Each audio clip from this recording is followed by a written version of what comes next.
네, 지난주에 바이든 정부가 출범하고 코로나 사태로 백신이 상용화되면서 이제 포스트 코로나 체제로 본격적으로 넘어가고 있습니다. 글로벌 자금도 한국 자금도 이런 추세에 맞춰서 재편되고 있다고 하는데요. 추가로 투자하기에는 좀 부담이 있는 미국 주식과 한국 주식 종목 투자에 대안으로 이번 시간을 여러 번 통해서 중국 주식과 그리고 BBIG ETF를 소개해 드린 바가 있었는데 공교롭게도 최근에 이쪽으로 자금이 가장 많이 쏠리고 있다고 합니다. 오늘은 이 사안에 대해서 자세하게 살펴보도록 하죠. 한국경제신문사의 한상춘 논설위원 나오셨습니다. 안녕하십니까? 네, 안녕하십니까? 자, 위원님 이제 미국 증시가 트럼프 당차에서 바이든 장세로 넘어가고 있습니다. 미국 증시에 대해서는 최근 흐름 어떻게 보셨습니까?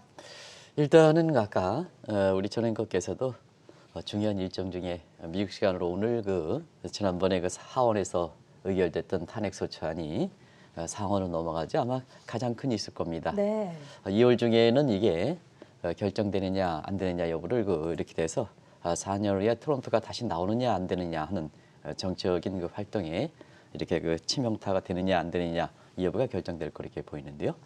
일단은 가장 빨리 움직임을 보이는 것이 증시다 이렇게 보겠습니다.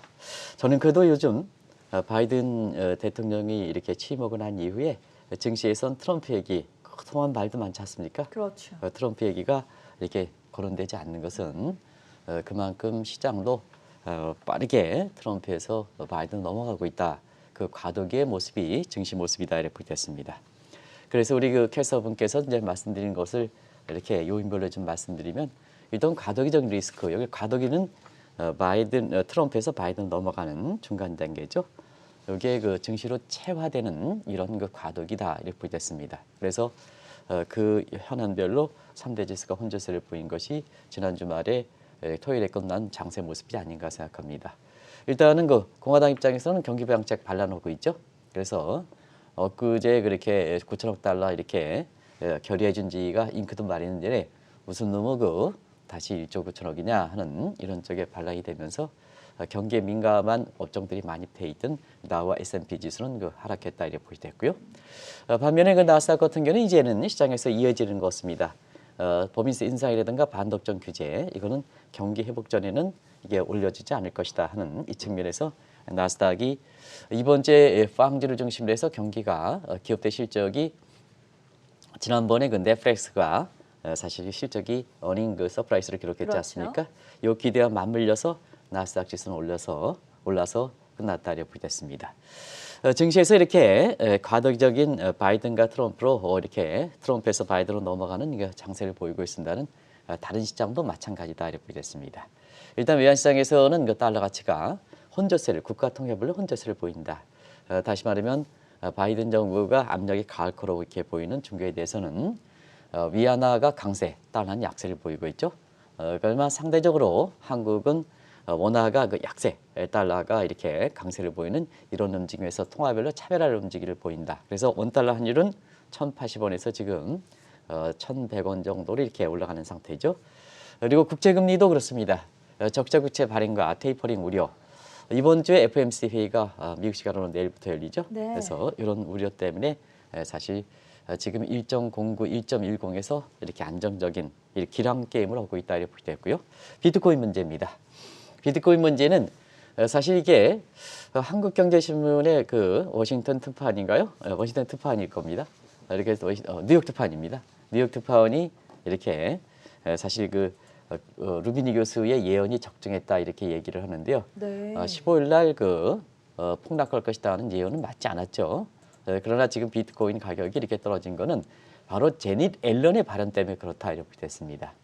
제닛 앨런이 비트코인에 대해서 가치 저장 수단으로 다시 말하면 화폐의 기능을 인정할 수 없다 하는 이 발언을 계기로 해서 루비니 교수보다는 제닛 앨런이 미국의 컨트롤 타워를 맡고 있으니까 그리고 디지털 통화라든가 이런 쪽에 페드와 환율이라는 디지털 위안화와 디지털 달러 간의 환율이라는 문제가 있기 때문에 재무장관이 환율에 대해서 주무부서거든요. 그래서 제닛 앨런의 이렇게 비트코인에 대한 부정적 발언이 비트코인 가격이 떨어졌다 이렇게 됐습니다. 그래서 이것을 루비니 교수가 15일 날 그때는 15일 날에 아주 떨어진다 그랬죠. 근데 최근에 비트코인이 떨어진 거는 그 연장선 차원이 아니라 제닛 앨런이 부정적 발언을 통해서 비트코인에 떨어진 거다 하는 것을 말씀드리겠습니다. 아무튼 간에 모든 시장이 지금 트럼프에서 바이든으로 옷을 갈아타는 움직임을 보이고 있다 이렇게 됐습니다. 말씀해주신 대로 바이든 정부가 출범하고 그리고 코로나 백신도 상용화되면서 포스트 코로나 시대에 접어들었습니다. 이렇다 보니까 글로벌 자금이 재편되고 있다라는 보도가 쑥쑥 나오는데 특히 주말에는 파이낸셜 타임스에서 이제 자금이 신흥국 쪽으로 몰리고 있다 이런 보도가 나왔습니다. 이 부분에 대해서는 어떻게 예측을 하고 계십니까? 네, 투자 환경이 지금은 세계 권력 구조에서 이렇게 보면 트럼프에서 바이든으로 네. 물론 이제 거기에 부분적으로 뭐 일본도 이렇게 아베에서 스가로 교체되고 뭐 여러 가지가 있습니다는 그리고 지난 1년 동안 이렇게 코로나 체제가 백신 상용화해서 포스트 코로나 시대로 넘어갔지 않습니까? 이 투자 환경의 양대축이 바뀌고 있는 상황이기 때문에 아마 돈이 그런 흐름이 가장 빨리 움직인다 이렇게 됐습니다. 우리가 보면 이제 오늘 제목에 부의 추월차선이다 하는데요. 보통 세 가지 길이 있죠. 인도로 가는 길이 있고 그다음에 천천히 가는 길이 있고 그다음에 남보다 빨리 가는 길인데요. 바로 이 남보다 빨리 가야 사실 돈을 많이 벌 수가 있는 이런 상태거든요. 그런 각도에서는 앞서 우리 정 PD께서 제목에 부의 추월차선 이 흐름을 선도하는 사람들 같은 경우에는 이 투자 환경에 맞춰서 선제적으로 프리엠프트적으로 선제적으로 이렇게 자금이 이동하는 과정에서 지금은 글로벌 자금이 빨리 재편된다 이렇게 됐습니다.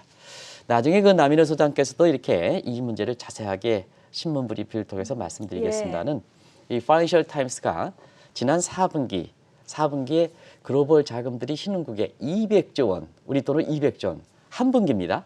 200조 원 신흥국으로 중국과 한국 중심으로 들어가고 있다 하는데요. 실제로 그렇게 자금이 들어가다 보니까 이렇게 주가 상승률이 상당히 다르고 있습니다. 한번 보겠습니다. 그 그림을. 많은 분들이 이제 미국 주식 여전히 추천하고 있는데요. 아마 작년 8월부터는 미국 주식이 나쁘다는 게 보다도 투자는 상대 비교이기 때문에 사실 중국과 한국으로 이렇게 갈아타십시오 하는 이런 말씀을 드렸습니다. 이런 과정에서 올해 신축년을 기점으로 한번 말씀드리겠습니다. 미국 주식 많이 올랐느냐 하면 다우지수 1.2%뿐이 안 올랐습니다. 그리고 많이 얘기했던 나스닥 지수 5%뿐이 안 올랐습니다. 근데 중국 증시는 지금 한 달도 못 됐습니다. 10.5%에서 우리가 서학개미들이 많이 했던 나스닥 이런 빵지라든가 마가업종이라든가 마가토업종 이런 것에 비해서 한 2배 이상 상승이 높다. 이게 한 달도 못 되는 기간입니다. 그리고 한국 증시의 코스피도 9.2% 올라서 중국 증시에 못 미치지만 중국과 쌍두마차를 해서 세계 글로벌 자금이 이끌고 이 증시를 이끌다 보니까 글로벌 자금들이 역시 중국과 한국을 중심으로 해서 신흥국으로 집중된다. 여기서 이제 제가 중국은 미국에 방문된 게 신흥국이 됐냐? 저는 그런 견해입니다. 근데 파이낸셜 타임스에서 나온 것은 신흥국에 포함됐다 이렇게 됐습니다. 그런 걸 좀 말씀을 드릴게요. 그리고 증시뿐만 아니라 채권 시장도 자금이 빠르게 한국의 채권 시장뿐만 아니라 사실 중개 채권 시장으로 자금이 들어간다. 중개 채권 시장의 자금 동향에 대해서 조금 이따 말씀드리겠습니다는 한국은 증시 쪽에서는 좀 이렇게 미국 자본이 왔다 갔다 하지만 채권 시장에서는 자금이 좀 많이 들어오는 상태거든요. 그래서 중국과 한국으로 채권 시장에 자금도 들어와서 증시 그다음에 이렇게 채권 시장 자금이 몰려 들어오는 거다 이렇게 보시됐습니다. 2021년 들어서 글로벌 자금이 단연 중국으로 많이 들어오고 있는데요. 구체적으로 얼마나 들어가고 있는지도 짚어주시죠. 네, 일단은 채권 시장이 가장 통계가 빠르거든요. 네. 그런 측면에서 채권 시장을 이렇게 보면 중국의 그 국채, 뭐 신흥국 국채다 이렇게 얘기하고 그랬습니다. 근데 지금 상태에서 전 앵커한테 중국 국채가 안전하냐, 미국 국채가 안전하냐 하면 어느 쪽으로 말씀하시겠습니까? 과거 같으면 당연히 미국 국채일 텐데 말씀하신 의도가 있지 않겠습니까? 네네. 지금 역시 이렇게 센스가 이렇게 하겠어. 이게 지금 이 방송에 다른 방송과 달리 각 그룹의 회장님들이 많이 보는 오피니언리들이 많이 본다 하는데요. 그분들이 전 앵커에 대해서 굉장히 센스가 이렇게 뛰어나다, 경제식견이 높다 이렇게 해서 젊은 사람이 이렇게 그러냐 해서 칭찬이 많은데요. 그래서 사실입니다. 그런 과정에서 보면 지금 이게 말씀대로 중국의 국채가 최소한 채권적인 측면에서는 안전한 자산으로 부각되고 있다고 됐습니다. 한번 보겠습니다. 일단은 그 자금이 중국 국채로 지난해 무려 1,861억 달러가 들어왔습니다. 중국 국채입니다. 이게 미국 측이 아니고 지난해 1,861억 달러 들어왔습니다. 올해 글로벌 IB들은 약 2천억 달러 이상 추가적으로 들어올 것이다. 물론 요 통계에서는 작년 수준과 비슷하게 나오는 시각도 있습니다는 대체로 보면 각 기관들이 이렇게 예측하는 금액이 다르기 때문에 평균적인 수준으로 이렇게 봤습니다. 그래서 2천억 달러가 넘을 것이다 이렇게 보고 있습니다. 근데 가장 중요한 것은 중앙은행에 사는 건 외환보유고입니다. 지금 전앵커인 때 제가 질문을 여쭌 것은 미국 국채가 괜찮냐, 자 중국 경제가 괜찮냐. 이것은 단순히 그때그때 수익률뿐만 아니라 각국의 중앙은행은 안전자산으로 돼야 국민의 소중한 자금을 오랫동안 완충 자금으로 이렇게 하는 게 안전기능이 외환보유가 아니겠습니까? 그런 과정에서는 지금 각국의 그 중앙은행이 그동안은 그 미국의 국채 쪽에 많이 그 집중 편집돼 있는데요.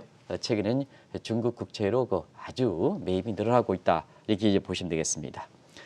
그렇다면 이제 증시 쪽은 어떠냐 하면 지금 글로벌 자금 같은 경우는요 대체로 이렇게 삼지창에 이렇게 모습니다.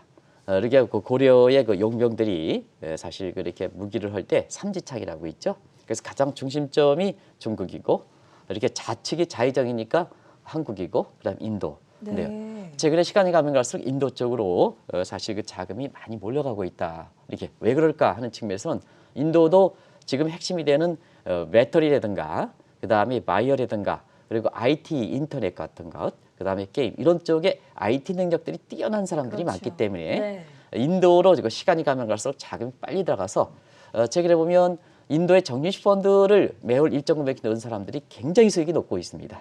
단순히 개별 종목보다 많다 이렇게 됐습니다. 그러면 이런 인도 증시와 함께 중국 증시로 채권 시장에 함께 자금이 들어가는 것은 두 가지죠. 하나는 쌍순환 전략입니다. 작년 10월 달에 우리가 보면 쌍순환 전략 했죠. 쌍순환은 내수를 부양하고 이제 시장을 내수 쪽으로 키우고 외수 쪽에서 보면 증시를 비롯해서 외국인들에 대해서 개방을 확대시켜 놨다는 얘기입니다. 그게 이제 쌍순환 전략이죠. 그리고 여기에 벤치마크 지수에 보면 작년에 그 4분기에 중국의 비중이 높다. 한국에서 자금이 떨어질 것이다. 빨리 이게 증권사의 모습이었습니다. 단지 기계적으로. 근데 자금이 한국 증시로도 많이 들어왔죠. 단순히 기계적으로는 지금 안 된다 이렇게 됐습니다. 그런 것과 마찬가지로 글로벌 벤치마크에서의 자금의 벤치마크 지수 MSCI 지수 같은 경우는 작년에 그 중국 비중을 굉장히 높이고 올해 아마 4월달, 5월달 MSCI 정례심 대회에서도 중국의 그 비중을 더 높일 겁니다. 그리고 또 한 가지는 트럼프는 중국에 대해서 우리가 보면 왜 이런 얘기를 합니다. 바이든 정부도 중국에 대해서 이렇게 집중적으로 포화를 한다 하는 얘기인데 네. 왜 트럼프 정부와 이렇게 차이가 있느냐 이렇게 이제 말씀드리면 보통 예기치 못한 리스크는 굉장히 악재입니다. 근데 예상되는 리스크는 똑같은 리스크라 하더라도 그거는 사실 작은 흐름에 크게 이렇게 되지 않습니다. 근데 바이든에선 중국에 집중적으로 한다 하더라도 트럼프 것처럼 자기 마음대로 뜻에 의해서 왔다 갔다 하는 게 아니라 일정한 규율대로 원칙대로 한다는 얘기입니다. 그런 과정에서 보면 미국과의 그 중국과의 마찰 기대, 마찰 완화 기대 이런 것이 되는 상태거든요. 그래서 중국의 본토에서뿐만 아니라 지금 트럼프 정부 때 이렇게 집중적 포화를 받았던 홍콩도 지금은 자금의 유입이 아주 빨라지려는 거거든요. 그래서 전체적으로 보면 채권 시장뿐만 아니라 중국의 증시도 자금이 들어간다 이렇게 보시면 되겠습니다. 중국의 국채 시장뿐만 아니라 중국 증시로도 이제 글로벌 자금들이 많이 들어오고 있다라고 설명을 해주셨는데 그 이유에 대해서 좀 더 자세하게 살펴주시죠. 네, 채권 쪽이 있을 거고 네. 그다음에 증시 쪽이 있을 거고 그렇죠. 요인이 좀 다르기 때문에 일단 중국 국채 시장으로 왜 이렇게 자금이 많이 들어갈까? 작년에 1,861억에서 올해 2,000억 이상 올라갈까 하는 측면에서는 아시겠습니다는 국채는 신흥국 국채는 항상 뭐라고 말씀드렸습니까? 이렇게 그 나라를 사는 거다 이렇게 보셨어요. 그 나라. 네. 그 나라를 사는 거다 하면 펀더멘탈 측면이 있겠죠. 그래서 펀더멘탈은 나중에 말씀드리겠지만 중국 경제 굉장히 좋지 않습니까? 펀더멘탈이 좋다는 얘기입니다. 그리고 국채니까 재정 적자, 국가 채무 요 문제죠. 캐시플로우죠. 그런 측면에서는 중국이 미국보다 월등히 유리하다. 아마 이 문제는 시청자분들이 이렇게 논란이 있을 수가 있습니다. 왜냐하면 국가 채무가 중국의 채무가 GDP의 300% 넘기 때문에 세계 최고 수준 아니냐 하는데요. 중국은 누누이 말씀드려서 채무의 구성원별로 원천별로 보면 중국은 기업 부채가 많은 나라입니다. 항상 네. 말씀드립니다. 요거는 중국은 부채가 많지만 기업 부채가 많은 나라입니다. 국채는 국가가 발행하는 겁니다. 그런 측면에서 지금은 미국이 트럼프 정부에 막 섰습니다. 그리고 바이든 정부에도 빅 액트 전략이 돼서 그렇죠. 지금 오히려 집권당이었던 공화당보다도 더 경기 부양 규모를 크게 쓰게 하는 것이 지금입니다. 그러다 보니까 국가의 캐시플로우적 측면에서는 미국이 아무리 국가 신용도급이 높다 하더라도 사실 캐시플로우적 측면에서는 중국이 더 유리하고, 그다음에 설령 중국이 캐시플로우가 나쁘더라도 얼만큼 빨리 채우느냐 문제입니다. 얼마나 빨리 채우느냐. 이것도 이제 투자하는 관점이 중요하거든요. 예. 항상 말씀드린 대로 이게 빨리 얼마겠나. 그런 측면에서는 미국처럼 그 바이든과 트럼프 국가로 분리되어 있을 때는 국가가 아주 비상사태에 자금을 이렇게 빨리 조달해서 써야 되는데요. 그런 측면에서 이렇게 보면 사실 중국은 통제력을 갖고 있기 때문에 지금 그렇지 않습니다는 만약에 중국의 국가적인 캐시플로우가 미국보다 더 악화된다 하더라도 시진핑 통제권, 중국의 사회주의 통제권 때문에 빨리 채워넣을 수 있다. 이런 것이 사실 중국의 국채가 부각되는 모습이다 하는 걸 말씀드리겠습니다. 그리고 우리가 PCO의 그 자금 이렇게 통화치료가 만한 그 자금 게임을 이렇게 보면 사실 그 지금 10년물 국제 수익률 같은 경우는 중국은 3.15%, 지난주 말 기준입니다. 미국은 1.09%에서 딱 투자하면 이자가 3배 정도 나오죠. 그렇기 때문에 이렇게 그렇고요. 그리고 중국의 국채는 단순히 미국까지 비교합니다는 여기에 유럽과 일본보다는 유럽과 일본은 미국보다 더 안 좋지 않습니까? 금리적인 측면이라든가 캐시플로우적인 측면이라든가 경제적인 측면에선 미국보다 더 안 좋기 때문에 여기보다는 월당이 좋다. 그러다 보니까 선진국 중앙은행들이 외환보유고에 안정성을 부과하는 외환보유고에 바로 중국의 국채를 편입하는 거다 하는 걸 말씀드리겠습니다. 그러면 이제 증시 쪽은 어떨까 하는 측면을 보겠습니다. 증시는 사실 그 주가의 저평가 고평가 여부죠. 그래서 작년에 중국이 그 나중에 말씀드리겠지만 V자형으로 반등했습니다. 지난주말에는 중국의 4분기 성장률도 발표했습니다. 이렇게 경제가 상당히 좋은데도 불구하고 중국이 사실 매크로 사이드라든가 이런 측면에 경기가 좋은데도 불구하고 주가는 상대적으로 덜 올라갔죠. 이렇게 올해 들어서 그 저평가 요인이 반영되는 거죠. 부각되면서 트럼프라는 사람이 없어졌기 때문에. 그래서 보겠습니다. 자, 작년 3월 이후로 보겠습니다. 한국의 코스피는 105% 올라왔습니다. 네. 근데 우리가 중국보다 경제 여건은 나빴습니다. 근데 상해 지수는 35%뿐이 안 올라갔습니다. 작년에 이렇게 경제 여건이 좋은데도 불구하고 한국보다 주가가 올라가지 않았던 그 중에 가장 큰 요인 중에 하나가 트럼프의 집중 견제입니다. 근데 바이든도 집중 견제가 된다 하더라도 사실 규율과 규범이기 때문에 자기의 이익과 이익에서 왔다리 갔다리 했던 것보다는 사실 이렇게 질서 있는 중국의 견제이기 때문에 사실 이런 그 주가의 저평가를 했던 그런 요인이 해소가 되는 이런 점에 올해 들어서 그 해소가 되자마자 대단 기대 때문에 중국의 주가가 저평가된 요인이 주가 상승률로 빠르게 올라가면서 상해 지수가 10% 올라간 데 반해서 나스닥 지수가 5% 올라간 게 2배 이상 이렇게 된다. 그런 과정에서 증시 쪽으로 자금이 들어온다 이렇게 됐습니다. 또 한 가지 국채든 증시 쪽이든 우리가 PC의 자금 환 차익이 굉장히 중요하죠. 그런 측면에서는 아마 존앵커라든가 저도 이렇게 중국의 위안화 절상 문제에 대해서 많이 말씀드렸습니다. 네. 올해 들어서는 2차 마진은 1차 마진은 1달러에 7.02원 이미 깨졌죠. 그다음에 1달러 6.2원이 2차 마진으로 서는데 이것도 깨지고 지금 1달러에 6.48, 6.47 내지는 6.45 정도로 해서 위안화율이 떨어지다 보니까 미 달러에 대해서 그만큼 위안화가 절상되거든요. 네. 그래서 채권이든 중개 주식이든 사면 사실 그 환차익이 기대되기 때문에 중국으로 이렇게 자금이 들어가는 과정에서 주가 상승률이 이렇게 높다 하는 것을 말씀드리겠습니다.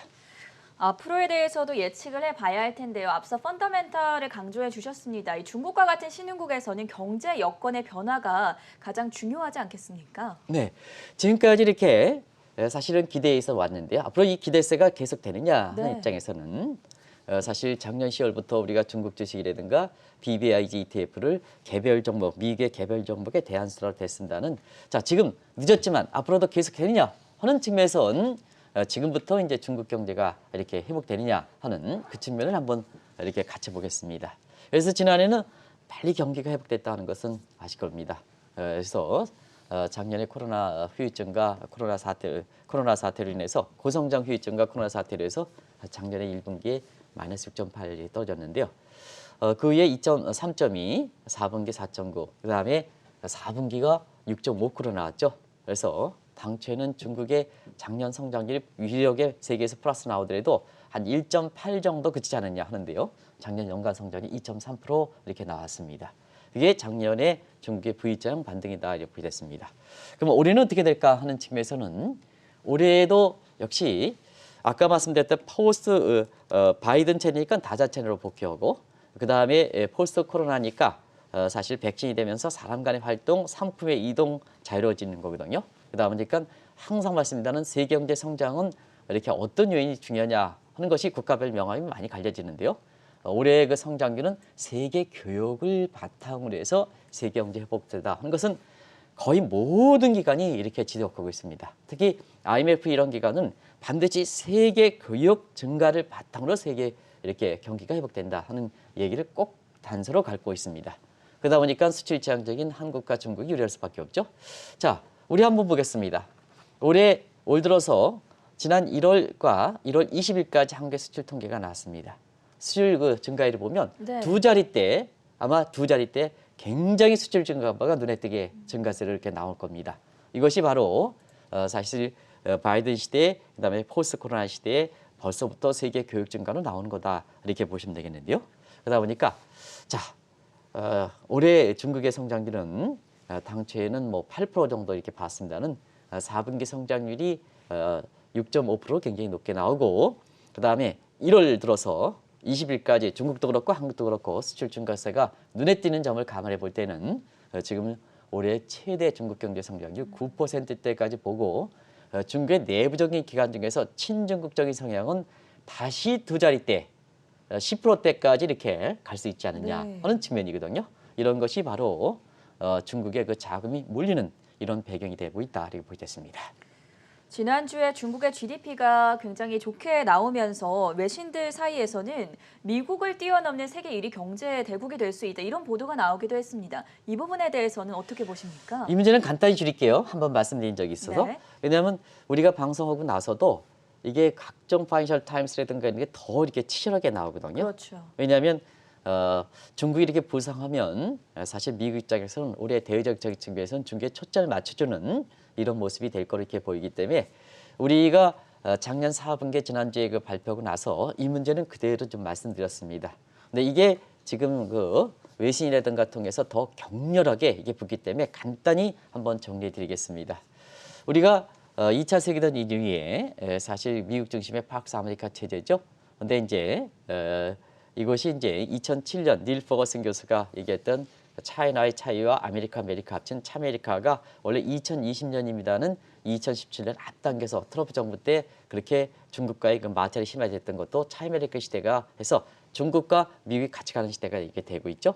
그럼 이제 이것이 자 팍스 아메리카 체제에서 다시 부활할 것이냐 하는 측면, 미국이 다시 이제 부활할 것이냐 하는 측면, 그게 이제 제2의 팍스 아메리카 체제가 되겠죠.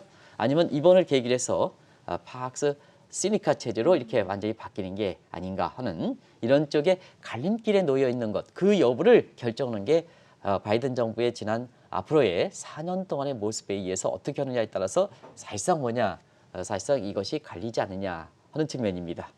그런 측면에서 지금은 작년 4분기의 성장률뿐만 아니라 코로나 직후에 이런 똑같은 상황에 대해서 중국은 V자의 반등을 해서 미국은 물론 트럼프라는 특수한 사람이 있긴 하지만 이 코로나 문제에 대해서 사실은 사실 이거 대응하지 못함에 따라서 지금 이게 상당히 앞당겨지는 분위기다.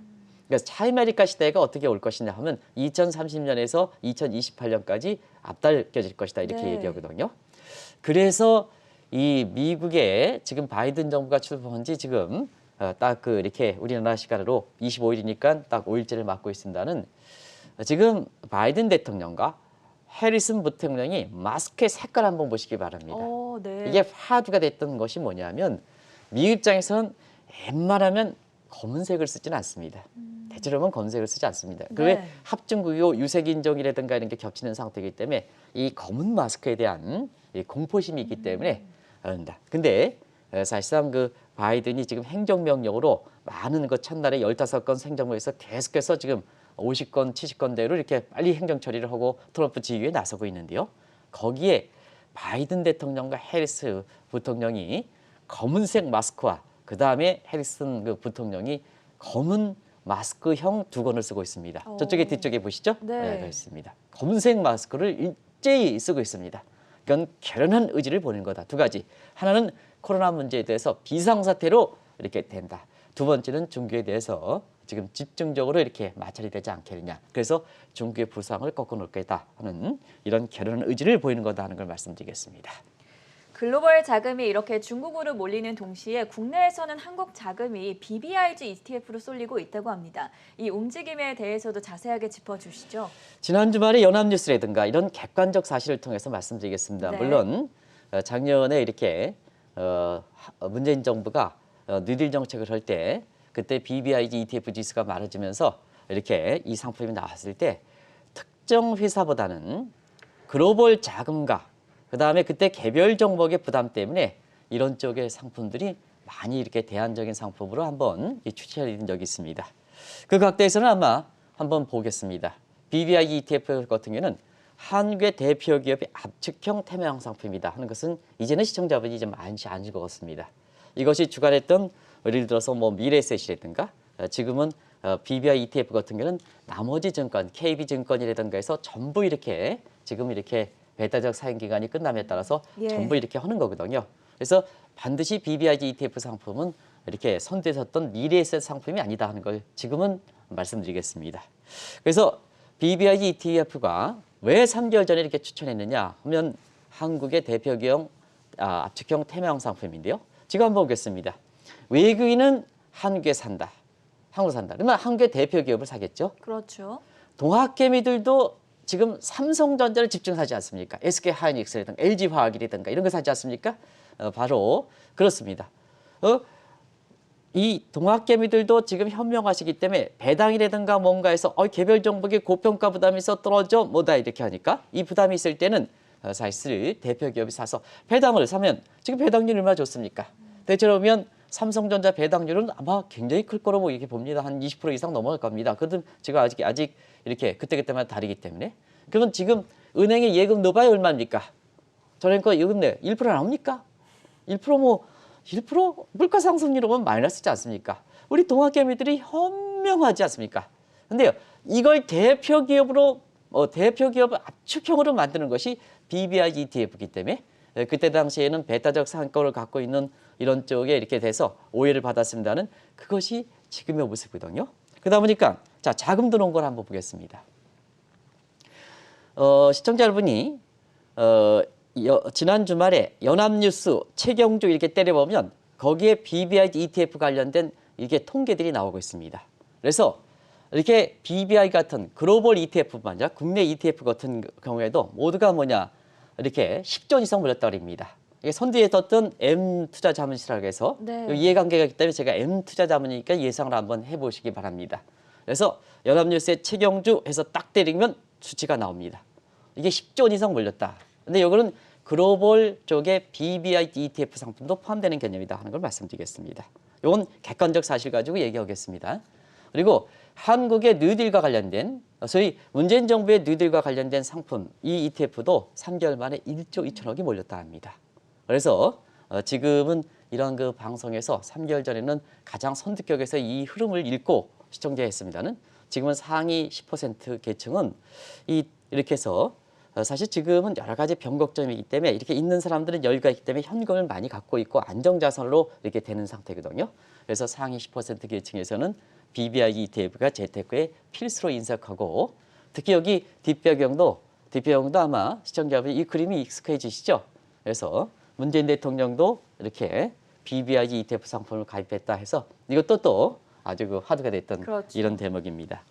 결과적으로 최근에 이렇게 BBI ETF가 글로벌 쪽뿐만 아니라 국내 쪽으로 이렇게 화두가 되다 보니까 최근에 동학개미들도 그 형태가 개별 종목에서 대표 기업이고요. 그 대표 기업을 압축하는 것이 상품적인 측면에서는 BBI ETF거든요. 그래서 동학개미들이 자 삼성전자도 사고 삼성의 주가 오르면 BBI ETF도 이렇게 갚으면 서로 선순환 관계가 되는다. 선순환 관계. 그래서 지금은 대중화되는 모습에서 아마 이렇게 화두가 되다 보니까 자금을 빨려들다 보니까 연합뉴스라든가 이런 쪽에서 지난주부터 집중적으로 이렇게 보도하는 것이 아닌가 이렇게 보고 있습니다. 위원님이 처음에 BBIG ETF를 언급을 해주신 게 약 3개월 정도 됐는데요. 그 기간을 감안해 본다면 정말 3개월 동안 엄청난 자금이 ETF에 들어왔다라고 볼 수 있겠습니다. 앞으로에 대해서는 어떻게 예상하십니까? 자, 앞으로는 왜 중국과 한국 얘기를 같이 얘기했을까 하면 네. 그걸 컨비네이션 조합해 보면 아실 겁니다. 일단 올해의 투자 환경은 이미 부의 추월 차선으로서 가장 먼저 가는 사람은 중국 쪽으로 들어가고 한국의 BBIG ETF로 들어가서 지금의 자금 흐름을 만들어내고 있습니다는. 자, 지금 이제 출범 초기죠. 바이든 정부가 출범 초기지 않습니까? 네. 그리고 백신도 지금 상용화되기는 초기죠.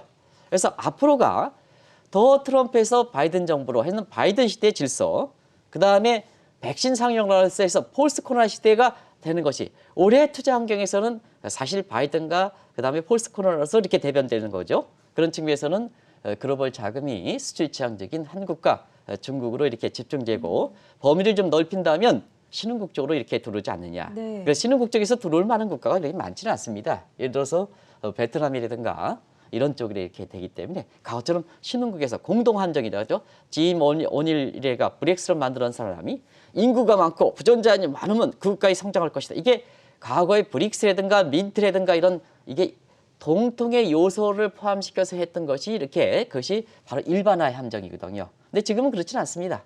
신흥국도 자금이 들어갈 게 그렇게 과거처럼 신흥국이기 때문에 들어간다. 이게 아닙니다. 신흥국도 차별화가 굉장히 많이 되고 있다 이렇게 보겠습니다. 그런 측면에서는 대외적인 글로벌 자금 측면에서는 바이든과 포스트 코로나 시대에 자금이 이렇게 집중되는 측면이 있고요. 그다음에 문재인 정부 들어서는 네. 자, 올해 들어서 뭐 가장 마지막에 지금 이제 문재인 정부가 얼마 남았지 않습니까? 마지막에 좀 이렇게 경제에서 이렇게 실패한 부분에서 많이 여기선 뉴딜 정책 아닙니까? 뉴딜은 모험성입니다. 모험성 자산이기 때문에 증시 쪽으로 은행보다는 증시 쪽으로 활성화되고 한국의 증시에서 이렇게 보면 어차피 대통령께서도 코스피 3천원이 의미가 있다 이렇게 이제 말씀하시지 않습니까? 우리 경제에서 보면 이렇게 네. 이렇게 코스피 3천에 대해서는 그 의미가 큰 겁니다. 왜 의미가 없습니까? 이게 증시에 종사하는 사람들 입장에서는 가장 큰 겁니다. 당신의 실적들이 당신의 그동안의 노고들이 이렇게 대표 지수로 나오는데 왜 이게 의미가 없습니까? 이렇게 되거든요. 그래서 모험성 자금이 흐르는 것이 결국 흘러야 증시가 활성화돼야 K 뉴딜도 되고 뉴딜 자금도 이렇게 기금도 잘 활성화되는 거 아니겠습니까? 그런 측면이 두 가지 측면이거든요. 그리고 장세를 한번 보겠습니다. 올해 이렇게 보면 유동성 장세에서 지금 펀더멘탈 장세죠. 그러면 경기라든가 기업들 실적은 K자형 구조에서는 대표기업이 이끌어 가죠. 올해도 대표기업이 이끌어 갈 겁니다. 그리고 주도업종에서는 언택과 디지털 컨택이죠. 네. 그래서 I장이라든가 전기차니까 배터리라든가 이런 쪽에 가는 겁니다. 그리고 바이오 업종에서는 코로나 바이오에서 바이든 바이오로 가는 그렇죠. 겁니다. 그러다 보니까 여기 얘기대로 배터리, 바이오, 인터넷, 게임 이런 쪽으로 언택이니까 게임 이런 쪽으로 추세가 된다 이렇게 보이겠습니다. 그런 각도에서 사실 그 올해 같은 경우에는 개별 종목의 하락에 대한 리스크 부담이 있기 때문에 네. 이것을 이렇게 금융사가 리스크 관리해주는 이런 금융 상품. ETF 같은. 그런데 지금 만약은 동학개미들이든가 개별 종목에 굉장히 익숙해 있는 거거든요. 네. 그래서 예를 들어서 과거처럼 이렇게 일반형 펀드라든가 이런 쪽에 있잖아요. 이게 장기성으로 연금이라든가 이런 자기 노후자라든가 이런 걸 빼고는 이게 펀드라든가 뭔가 반드시 그렇지는 않습니다는 이 개별 종목에 익숙해진 동학개미 입장에서는 리스크가 떨어진 리스크 관리하기 위해서 이렇게 금융 상품을 해야 되는데요. 체질은 개별 종목이니까 개별 종목처럼 운영할 수 있는 게 바로 ETF거든요. 그래서 ETF가 올해 좀 굉장히 활성화되지 않느냐. 다만 한 가지 ETF도 있잖아요. 여러 가지가 이제 있지 않습니까? 네. 그러면 ETF도 하나에 집중적으로 투자하는 거기도 마찬가지로 대표의 BBI ETF를 중심쯤 피봇 레이팅에서 워데이셔스 피보팅해서 BBI ETF를 중심축으로 하되 분산 ETF도 분산 종목만 투자하는 게 ETF도 테마형으로 분산 투자를 해야지. 올해 들어서 재테크의 여러 가지 이 바이든과 그 다음에 포스트 코로나 시대에 네. 그래서 코로나 시대 그래도 개인 입장에서는 굉장히 개별 종목의 고평가 부담을 좀 줄이면서 돈을 벌 수가 있다는 것을 꼭 좀 말씀드리겠습니다. 이 말을 꼭 좀 다시 한번 강조해드리겠습니다. 네, 오늘은 2021년 신축년 들어서 더욱 주목을 받고 있는 중국 주식과 그리고 국내 증시 가운데서는 BBIG ETF에 대한 자세한 설명 들어봤고요. 지금까지 한국경제신문의 한상춘 논설위원이었습니다. 고맙습니다. 네, 고맙습니다.